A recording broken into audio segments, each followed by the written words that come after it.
যদি বলা হয় বাংলাদেশের গেমিং কমিউনিটির ভিতরে সবচাইতে বেশি হাইপ তোলা কন্টেন্ট ক্রিয়েটর কে, তখন আমরা নিঃসন্দেহে গর্ব করে বলতে পারি আমাদের একজন বাংলাদেশ টপ 1 আর একজন মিস্টার ট্রিপলার আছে।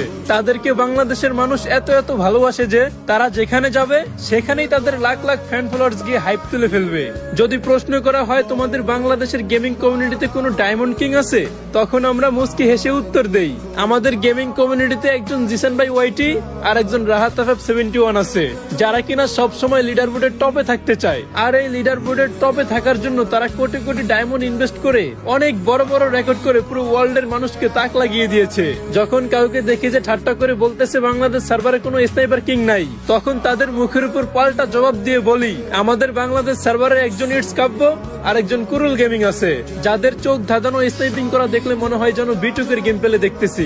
যদি কেউ আমাদেরকে বলে যে তোমাদের বাংলাদেশের গেমিং কমিউনিটিতে হয়তো ফ্রি ফায়ার নিয়ে কেউ ফানি কন্টেন্ট ক্রিয়েট করে না, তখন আমরা হতাশা ভরা চোখ নিয়ে নিচের দিকে তাকিয়ে বলি আমাদের গেমিং কমিউনিটিতে ছিল গেমিং উইথ তালহা, বটলা নাহিদ, পুরো রুবেল, মামা গেমিং সহ আরো অনেক ফানি কন্টেন্ট ক্রিয়েটর। একটা সময় ওনাদের ভিডিও না দেখলে পেটের ভাত হজম হতো না, আর আজ বহুদিন হয়ে গেল তারা কোনো ভিডিও আপলোড দেয় না, আর আমরাও একটু মন খুলে হাসতে পারি না। আর হ্যাঁ, তোমাদের পছন্দের ইউটিউবার কে কমেন্টে বলতে হইল না।